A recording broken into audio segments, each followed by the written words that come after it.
22nd July 2025. 76-year-old Ozzy Osbourne dies. That day cast a shadow across the entire world. A tremor of disbelief rippled through the music universe the moment the news broke. In Birmingham, the city that shaped him, thousands surged into the streets. From street corners to squares, they erupted into chant, "Ozzy! Ozzy! Ozzy!" The raw energy of working-class heroes welded into a single voice that echoed off brick and concrete. Camera phones clicked in unison, sharp chalks bursting amid cries. Fans huddled at Black Sabbath Bridge, kneeling against the railing, hands clasped in silent grief. Fresh roses, bouquets of purple and black, were laid near the bench. Faded posters, hastily printed fan art, and handwritten messages fluttered in the breeze. Even weeks later, the scent of petals hovered in the air, a reminder that death cannot erase devotion. You could see the generations there. A giggly teenager clutching a vinyl of Paranoid, wide-eyed in neon face paint. Beside them, a grandmother between 80 and 90, tears streaming down her lined cheeks, wearing an old Sabbath tee. Their voices rose and fell together, bound by decades. The youngest raised a banner reading, "Prince of Darkness lives on," while the oldest whispered through tears, "He was our hero." That juxtaposition, youthful enthusiasm and elder sorrow, created a tension you could almost touch. Listen, the chock of camera shutters, the rattling of metal rails as more hands pressed in, soft wind rustling petals and paper. Muffled sobs and joyful cheers collided. A whistle here, a guitar riff hummed by someone there. Someone strummed a silent air guitar riff in the crowd, tentative, as though coaxing the spirit of Ozzy back. Everywhere, the air vibrated with collective mourning and exaltation. The crowd's pulse was a living thing, ebbing with grief, surging with energy whenever a memory cracked through. Someone shouted, "I saw him in '82 at Birmingham Odeon!" And a chorus of affirmations answered, voices cracking. A mother held her small daughter aloft, pointing to the bench, explaining softly in a trembling voice who he had been. Years of influence distilled into that instant. Rock music as lifeblood. In this electrifying maelstrom, the symbolism was rich and intentional. The Black Sabbath Bridge, named centuries before him, transformed overnight into a memorial shrine. Photographs pinned to lampposts bore messages like, "Your voice gave me courage," and "Ozzy, you taught me to be unafraid." Some fans draped Beatles-era denim jackets with Sabbath patches from the early 1970s. Others wrote goodbye messages on guitar picks and passed them through the crowd. One young man gulped, clutching a rosary and a pair of vintage concert tickets from 1981. Holy relics in sorrow.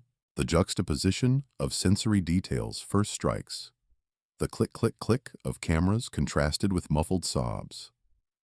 The smell of fresh roses fused with cool evening air.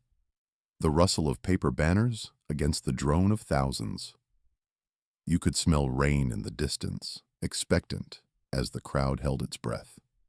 A hush fell whenever someone placed a rose on the bench. That moment of pause was a communal exhale, followed by renewed cries of, "Ozzy! Ozzy! Ozzy!" across ranks of strangers united in mourning. Psychologically, this opening phase plays like a tether to shared identity. Fans had lost an icon, but in that shared loss, something stronger emerged: community.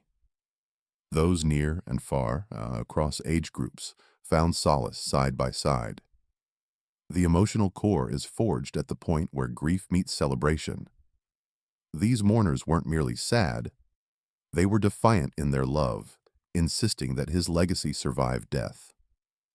The stage is set with the raw magnetism of mass emotion, grief, memory, reverence.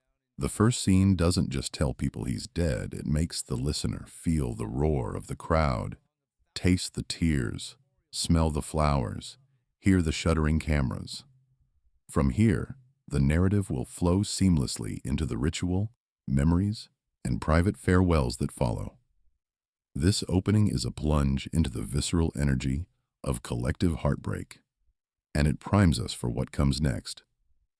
The next morning, 30 July 2025, the city stood stunned and still. At dawn's pale light, the funeral cortege rolled from Ozzy Osbourne's childhood home on Lodge Road, past rows of shuttered shops and silent sidewalks. A hush pressed over Birmingham as engines idled, the black hearses drifting through streets that had once pulsed with his music. At Broad Street, spectators lined both sides, faces painted with dark streaks of Sabbath-era symbols, hands gripping placards in various states of wear, some pristine, others crumpled from sleepless nights and teary embraces. A brass ensemble, Boston Brass, began the mournful intro to Iron Man, the horn notes echoing off stone facades. It wasn't just melody. It was a ritual sound, a lament that swapped laughter for tears. A teenage fan, her cheek painted with the iconic Batwing, pressed her forehead to glass and mouthed the words along with the music, her breath steaming on the pain. Nearby, an elderly man in wire-framed glasses wiped his eyes, lips trembling as he sang under his breath.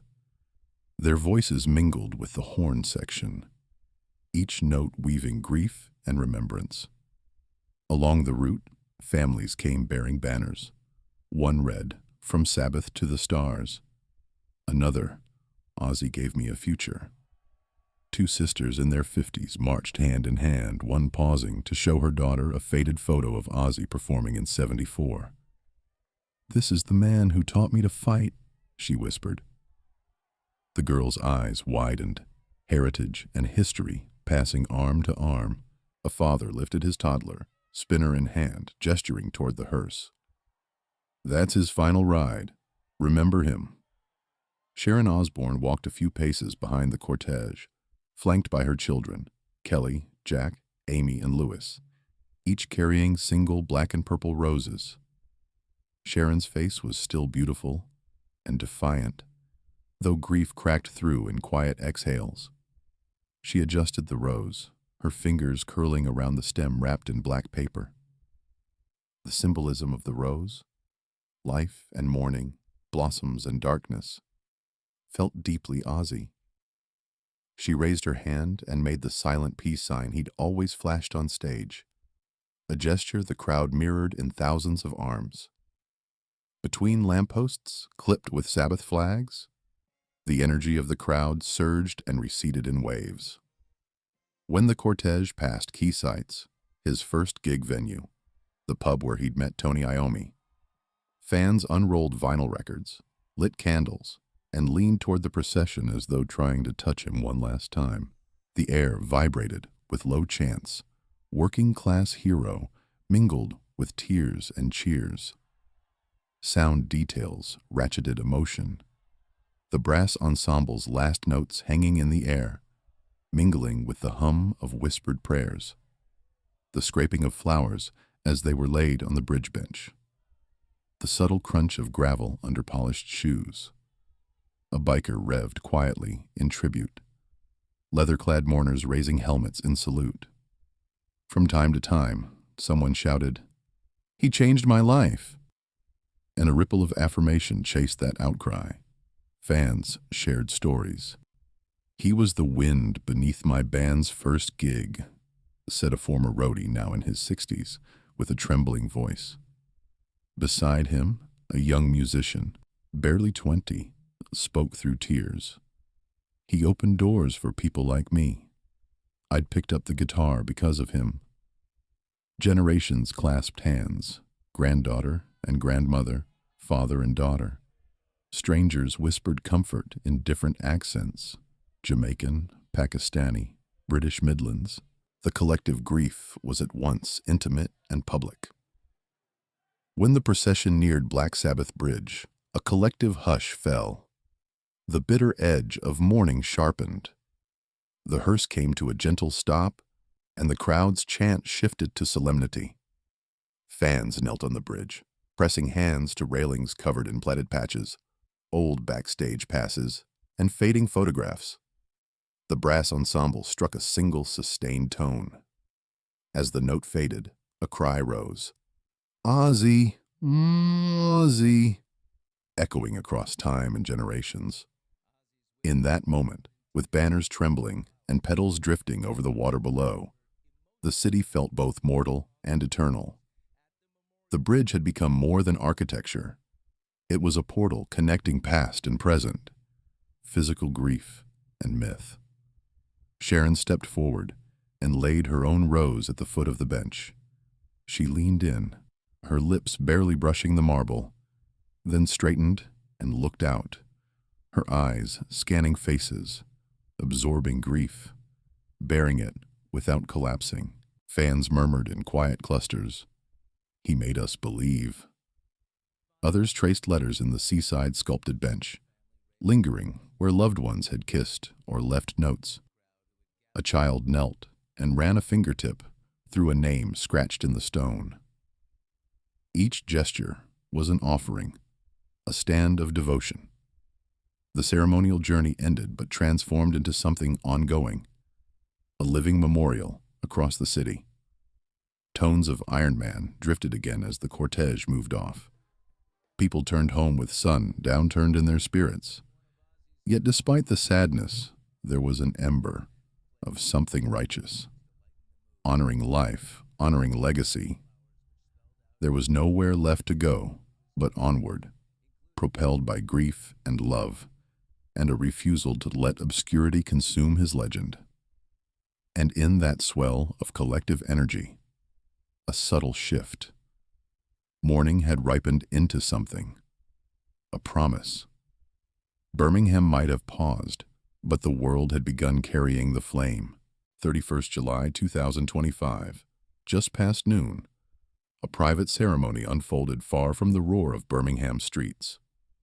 At his Buckinghamshire estate, the late Ozzy Osbourne was laid to rest by a lake, whose still waters seemed to understand the gravity of the moment. The sky hung low, pale and heavy, the breeze barely disturbing the lavender bushes lining the path to the water. Guests moved quietly along the cobblestones, their footsteps muffled by the hush of grief and reverence. This was not the public outpouring of emotion that had flooded the city days before. This was the raw, intimate farewell of those who had known him not as a legend, but as a father, husband, friend, and flawed, brilliant man. At the far edge of the lake stood a towering wreath of dark, wine-colored roses, arranged in the shape of his name, Ozzy Osbourne. Its irreverent boldness drew tears and chuckles alike. It was a final nod to his humor, his refusal to be anything other than himself, even in death. Nearby, a second floral piece spelled simply, Ozzy, in stark white lilies placed by the fountain, a reminder that even rebellion can be tender. The gathering numbered just over 100. Family first, then friends, musicians, collaborators who'd shared decades of stages, studios, and scars. Sharon arrived hand in hand with her children, faces drawn but steady. Kelly clutched a locket with a photograph of them together in 2001, from the early days of the Osbournes. Jack held a small, worn crucifix Ozzy had once carried on tour. Amy walked a pace behind, eyes fixed on the lake, lips pressed together in determination. Louis, the youngest, seemed overwhelmed, his arm wrapped protectively around his mother's waist. Alongside them stood titans of rock and music royalty. Tony Iommi, head bowed, silver hair falling forward, as though gravity had doubled its pull on him. Geezer Butler, hands clasped tightly, staring into the water, as if he might find their youth reflected back. Bill Ward shifted uneasily, his breathing heavy with emotion. Zakk Wylde, Ozzy's longtime guitarist and surrogate son, clutched a guitar pick between his fingers, rubbing it like a talisman. Elton John arrived quietly, offering comfort to Sharon with a hand on her shoulder. Marilyn Manson stood uncharacteristically subdued, in a plain black suit, his usual bravado stripped away.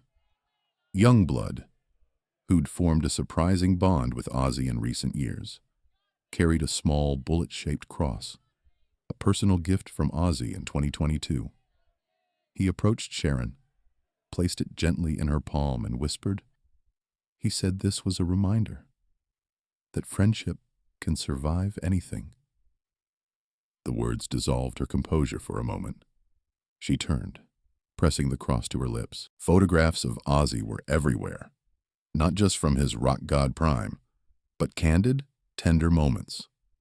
The father holding a newborn Kelly in the 80s, a young Ozzy laughing at a dinner table, a late-night snapshot of him feeding stray cats behind a tour bus. These images transformed the ceremony from memorial to living scrapbook. Every guest received a small, framed photo unique to their connection with him. No duplicates, no generic portraits. Some clutched them to their chests. Others stared down at the faces frozen in time, remembering the man behind the myth. The atmosphere was thick with contrasts. Sobs punctuated moments of gentle laughter as friends swapped outrageous stories of his antics. The night he accidentally locked himself out of his hotel in just his underwear. The time he spent 3 hours consoling a crying roadie after a disastrous sound check. These memories washed over the crowd like waves, grief breaking against recollection, sorrow meeting humor. The tension in the air shifted from unbearable loss to bittersweet gratitude. It felt somehow like Ozzy was still orchestrating the mood, refusing to let anyone stay crushed under sadness for too long. The ceremony itself was simple, yet unforgettable. The lake's surface shimmered as a faint breeze picked up, sending tiny ripples to the shore. Lavender petals drifted from the trees above, brushing guests' shoulders. A small stage had been set up near the fountain, where Youngblood read aloud a passage Ozzy had written in a letter to him. Life's a mess, kid. You don't clean it. You dance in it. The words hit like a heartbeat, pulling sobs and laughter in equal measure from those gathered. Zakk Wylde strummed a slow, aching version of Mama, I'm Coming Home, his fingers trembling on the frets, the notes floating across the lake like incense smoke, fragile yet eternal. When the time came to lower the urn into the earth beside the lake, silence fell heavy as stone. Sharon knelt and touched the edge of the grave, whispering something too soft for anyone to hear. Jack placed the crucifix on top, his hand lingering. Each child followed, leaving their rows. Tony Iommi stepped forward last, laying down a battered harmonica Ozzy had once borrowed and never returned. It was a small gesture, but it said everything about a friendship that had weathered decades of chaos. As the earth was gently replaced, a breeze stirred stronger than before, setting the lake into motion, carrying the scent of lavender and roses through the crowd. People raised glasses of his favorite drink, not champagne, but a simple pint of beer, and toasted him in unison. Tears streamed freely, but so did smiles, as stories continued to flow late into the evening. The lake mirrored the twilight sky, bruised purple and gold, as though nature itself was paying tribute. By the time darkness settled, the garden was a constellation of candles, flickering in paper lanterns floating on the lake's surface. The scene was almost surreal, raw grief cradled in an otherworldly calm. The private farewell didn't close his story. It gave shape to something larger, a collective promise to remember him as he had truly been. Wild, kind, rebellious, loving, unpredictable, unforgettable. Even in death, Ozzy Osbourne refused to let the world feel ordinary. Even when the last chords of the farewell concert on the 5th of July, 2025, faded into the humid Birmingham night, the legend of Ozzy Osbourne felt unbreakable. That evening, Villa Park transformed into something closer to a cathedral than a football stadium. Tens of thousands gathered under a bruised sky, heavy with clouds and anticipation, to witness what everyone suspected might be his final bow. Ozzy arrived not with the explosive leaps of his youth, but seated on a black velvet throne, his body weakened by illness, yet defiant in presence. His face was drawn, but luminous under the lights, eyes gleaming with the same mischief that had ignited half a century of rock rebellion. When the first riff of War Pigs ripped through the air, the crowd surged as one organism. Ozzy's voice, rasped with time yet still cutting like steel, rode over the guitars and drums, defying frailty. Every line was both an anthem and a farewell. Fans clutched each other, screamed lyrics into the night, tears streaking down painted faces. Even those who had flown from across the globe, Japan, Brazil, the U.S., felt like locals in that moment, part of Birmingham's extended family. The chorus of Paranoid became a roar of humanity, voices reverberating through concrete, blood, and bone. Earlier that week, a ceremony had crowned this legacy in an act of civic reverence. Tony Iommi, Geezer Butler, and Bill Ward were officially named Freemen of Birmingham, a rare, almost medieval honor given by the city to its greatest sons. The mayor's words echoed across the chamber. "We grant freedom to the men who gave music its freedom." The applause was thunderous, not polite, a working-class city paying tribute to its own warriors of sound. Their journey from Aston's soot-filled streets to global arenas had always felt like a miracle. The city carried proudly, and now that miracle was carved into its official history. In the days following the concert, Birmingham itself became a gallery of remembrance. Giant murals appeared overnight on brick walls and underpasses, portraits of a young Ozzy in patched denim, microphone clenched like a weapon, eyes wide with defiance. One read, "Working Class Hero," in bold letters, paint dripping like sweat on a gig night. The phrase spread, stenciled on shop shutters, printed on flags hanging from balconies, chalked into the pavement by children who only knew him through their parents' records. In the City Museum, a pop-up exhibit opened, displaying early Black Sabbath posters, scrawled set lists, and battered harmonicas. Teenagers wandered the halls beside pensioners, pointing at stage outfits and battered amplifiers, imagining the first riffs that changed everything. The city breathed in. Buskers on street corners replaced their usual sets with Sabbath riffs. Construction workers blasted Crazy Train from radios perched on scaffolds. Strangers traded stories at pubs about the gigs that made them believe in music, in defiance, in freedom. There was no boundary of age or nationality, just people tethered by a sound that had once erupted from the dark factories of Aston and rewired the world's heartbeat. A man in his 70s, a retired steelworker, told a young boy in a band tee, "We were just kids with nothing." Then he came along and made noise so loud, it felt like we could finally breathe. The boy listened, wide-eyed, holding his first guitar like a promise. The contrast hung heavy, impossible to ignore. Here was a man who grew up with no money, a voice drowned by factory machines, who stumbled through trouble and prison bars before finding a microphone, and from there rose to stages that dwarfed cathedrals, commanding oceans of people with his raw howl. Every mural, every street chant reminded Birmingham and the world that Ozzy's life wasn't just about fame. It was proof that even from soot and struggle, music could forge a kind of liberation no chains could hold. As the concert at Villa Park neared its end, the stage lights dimmed until only a single spotlight framed him on the throne. His last words before the final song weren't rehearsed. "I started here, and I end here. You made me. You'll always be my people," his voice cracked, sincerity stripping the rock god myth bare. Then came changes, sung slowly, almost as a prayer. The stadium swayed like a tide. Generations leaned on each other.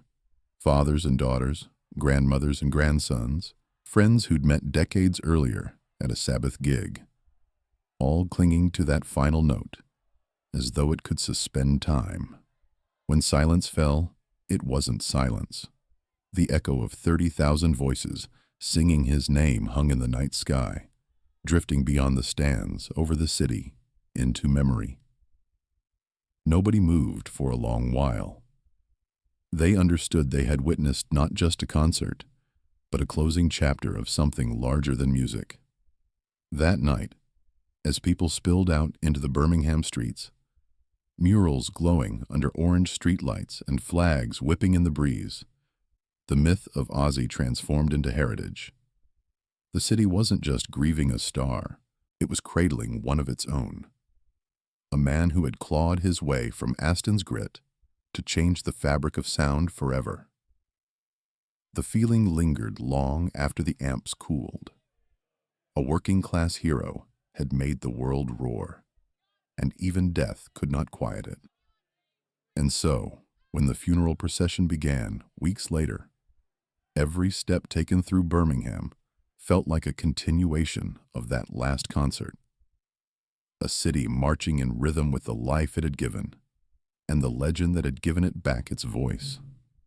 30 July 2025, exactly 1 p.m. BST, Broad Street came to a standstill, as if time itself refused to intrude on the moment. The city's pulse slowed, the soundscape of everyday life, the rumble of buses, chatter from cafes, the metallic grind of construction, faded into silence, broken only by the distant toll of a church bell and the low murmur of a gathering crowd. This was not merely a march, it was a pilgrimage, a final journey retracing the steps of a man who had risen from Aston's soot-blackened alleys to global stages, only to return home for his last farewell. The procession began at Lodge Road, outside the modest red brick house that had once been a sanctuary and a cage for a boy named John Michael Osbourne. The morning air was damp, clinging to the skin with a mist that rolled down from the canal. The smell of wet asphalt, mixed with the sweet tang of roses, carried in thousands of hands. A light fog wrapped around the street like a shroud, blurring the edges of reality and grief. The lead car, a sleek black hearse, idled in front of the childhood home, its engine's soft hum merging with the hushed breaths of the gathered mourners. Behind it, a long line of vehicles stretched like a black ribbon, weaving through the heart of Birmingham. Windows rolled down. The city's familiar accents murmured prayers and farewells.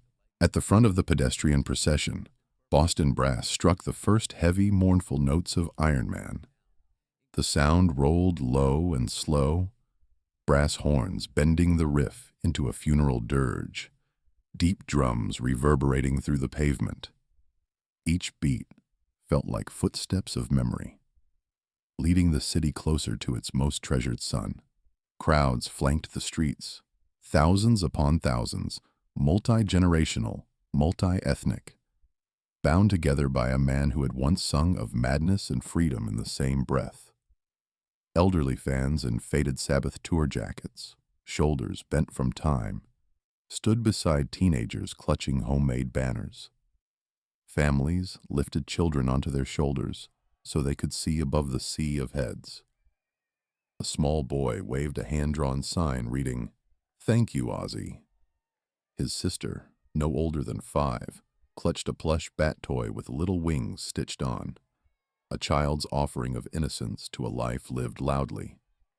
As the cortege turned toward Villa Road, the first of many stops was made. This was where Ozzy had walked daily as a boy, where he had once carried scraps of bread from the bakery for his family. Old neighbors stood on their stoops, heads bowed, recalling the boy with mischievous eyes who sang in the streets long before the world noticed. A woman in her 70s reached out and touched the hearse as it passed, whispering, "We knew he was special." The march moved on toward Villa Park. The stadium's massive silhouette loomed ahead, its gates lined with scarves, handwritten notes, and flowers taped to the bars. Here, on the 5th of July, his last concert had brought tens of thousands together. Today, silence replaced the music, yet the air still throbbed with memory. Fans reached out, placing roses on the hearse, their petals leaving faint smudges of red against polished black metal. A chant began low, like a wave rolling in from afar. "Ozzy! Ozzy! Ozzy!" The sound swelled, powerful and desperate, as if sheer volume could tear him back from death. Onward, the procession moved, winding through the working-class neighborhoods that had formed his grit and humor. Windows were thrown open, Sabbath tracks floated from radios, and people leaned out to salute. The stories followed too. A man in his 60s shouted to anyone who would listen, "He got me through the strikes, the hard winters, everything." That voice made life bearable. A young woman, tears streaming, said to a stranger beside her, "I never met him, but he saved me." These fragments of conversation stitched a collective tapestry of grief and gratitude. Near the canal bridge, the crowd erupted in laughter through tears, when a fan appeared with a scruffy terrier, dressed in miniature round sunglasses and a tiny leather jacket, painted with Ozzy Osbourne. The man holding the leash lifted the dog toward the procession, shouting, "One last gig for the Prince of Barkness!" The wave of laughter broke the tension, people clapping, some sobbing harder from the sudden tenderness of it. Moments like that punctured the grief, reminding everyone that Ozzy himself had always balanced darkness with absurdity, tragedy with mischief. Finally, the cortege reached Black Sabbath Bridge, and the bench dedicated to the band's legacy. The brass band's mournful Iron Man slowed, each note drawn out until it sounded like a heartbeat fading into the distance. The hearse stopped. Sharon, Kelly, Jack, and Amy stepped out of the following car, their movements deliberate, solemn, yet unshaken. The city hushed. Sharon approached the bench first, kneeling, placing a single deep purple rose wrapped in black paper on the weathered wood. Kelly followed, her hand trembling as she set hers beside her mother's.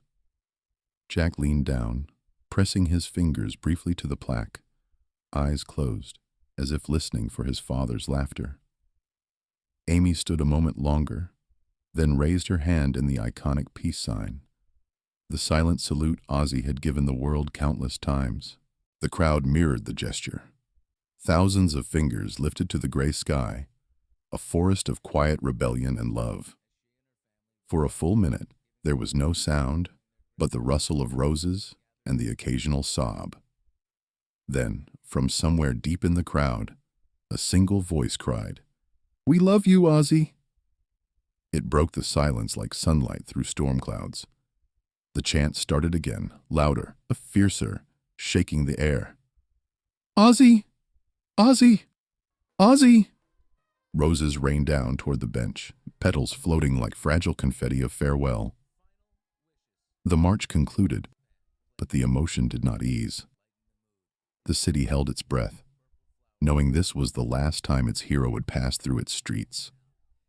Strangers embraced, families stood in silent clusters, and somewhere a child asked softly, "Why is everyone crying?" The answer hung unspoken. Because a man who had given them freedom through music was finally free himself. As the cortege rolled away toward Buckinghamshire, toward a quieter, private farewell, Birmingham remained rooted in place. The echoes of chanting still vibrating in the warm, damp afternoon air. The smell of roses lingered, mingled with mist and memory, as if the city itself was reluctant to let go. The march had ended, but its imprint felt eternal, a reminder that legends never truly leave the streets that first called their name.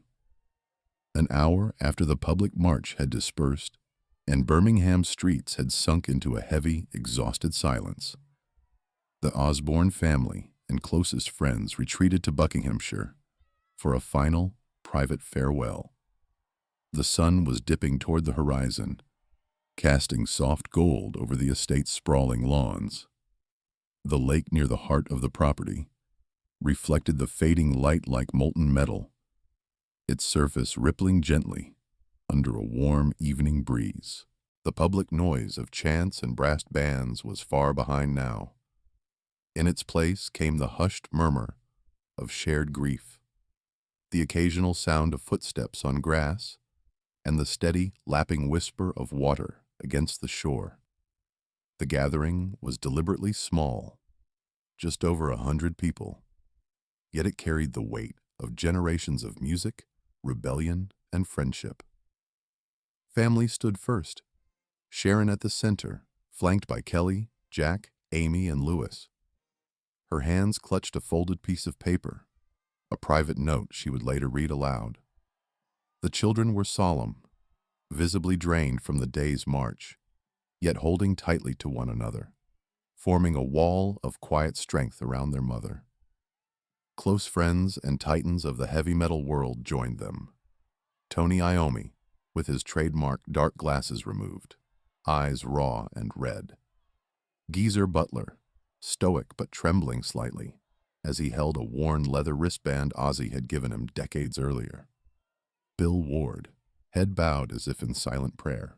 Zakk Wylde lingered near the lake's edge, guitar slung low, fingers tracing the frets nervously. The guest list read like a hall of fame in itself. Elton John stood a little apart, offering comfort with soft words, his arm occasionally brushing Sharon's in solidarity. Marilyn Manson, stripped of theatrical makeup and dressed in stark black, appeared almost unrecognizable, eyes glossy and distant.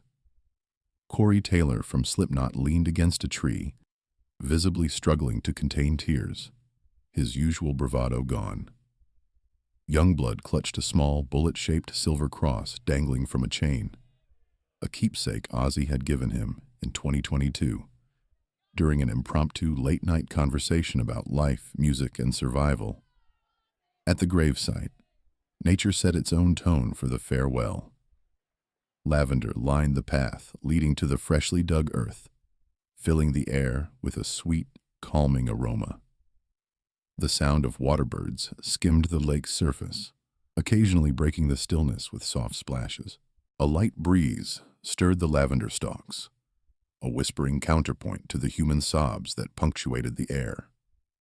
The memorial wreaths were unlike anything one might expect at a traditional funeral.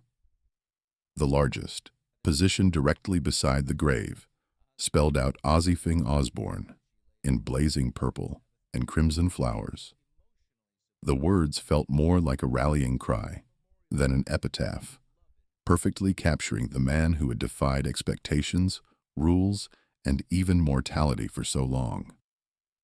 A second wreath near the fountain spelled Ozzy in stark white lilies, the letters bright against the green lawn, a softer tribute that drew sighs and smiles from those who passed it. These floral arrangements weren't about decorum. They were about honesty, humor, and honoring the chaos and warmth Ozzy embodied. The ceremony began with no official announcement, just the sound of Zakk Wylde stepping forward, guitar in hand. He strummed a fragile, aching rendition of Mama, I'm Coming Home. Each note was deliberate, reverent, floating over the water. The kind of sound that forces everyone to breathe slower, listen harder. Some guests closed their eyes, others stared at the ground, every lyric sinking deeper than it ever had before. After the music faded, Youngblood stepped up, visibly nervous but determined. He held up the silver cross, its surface worn and scratched from years of being carried. His voice wavered as he began. He told me, "Kid, never let the world tell you you're not enough. Wear this when you forget." I thought it was just a joke, but it wasn't. It was him saying, "Survive, even when it's ugly." The words cracked something open in the crowd. Kelly pressed her face into her mother's shoulder, tears spilling freely. Tony Iommi nodded slowly, as if every syllable pulled him back through decades of late-night talks on buses and in dressing rooms, where Ozzy had offered the same kind of rough, unscripted wisdom. When Sharon finally unfolded her note, the crowd stilled completely. Her voice was steady at first. "To the love of my life. Thank you for every impossible, ridiculous, beautiful moment. You taught me to fight, to laugh, to live with fire. This world was never big enough for you, but you made it bigger for all of us." Her voice broke, and Jack reached for her hand. She paused, looked around at faces wet with tears, then whispered, "You're free now, my darling. But you're not gone." The urn was lowered into the ground, under the oak tree he'd often sat beneath on quiet mornings. Each family member took a turn placing a rose atop the soil. Tony stepped forward, laying down an old microphone cable tied in a knot. Geezer placed the wristband he'd held all evening. Corey Taylor whispered a lyric from Dreamer before tossing in a guitar pick. Every gesture felt like a story told without words, fragments of a shared life left to rest beside him. As the final layer of earth was patted down, a warm gust of wind swept across the lake, sending lavender petals dancing in the air. The guests tilted their faces upward, letting the scent and warmth wash over them, a fleeting moment of serenity amid grief. Zakk Wylde raised his guitar once more, playing a soft riff. Not a song anyone knew, just a lullaby for a friend. The melody was carried across the lake, mingling with the lapping water and rustling leaves, an unspoken promise that the music would never really stop. Glasses of beer, not champagne, never champagne, were passed around. Sharon raised hers first, the family following, then every guest. "To Ozzy," they said in unison, voices trembling but proud. The clink of glasses punctuated the quiet evening, a sound that felt both like goodbye and like a pact to keep his spirit alive. As the sun finally dipped below the horizon, candles were lit and set afloat on the lake. One by one, the small flames drifted away, turning the water into a field of starlight. The grief that had hung so heavily earlier began to soften, replaced by something gentler, a sense of gratitude, of love, of connection to a man whose life had been as turbulent as it was transcendent. The night didn't feel like an end. It felt like Ozzy had simply stepped backstage, waiting for his cue to make the world roar once again, in memory and song. The legend of Ozzy didn't end with his death. It didn't end with his last concert or his last breath. It lived on in every song sung that night, every tear shed, every hand lifted in the dark. And as people walked out under Birmingham's moonlit sky, voices hoarse from crying and singing, one truth lingered unshaken. Ozzy Osbourne had left the stage, but the music, the noise, the love, the raw pulse of his life would never stop playing.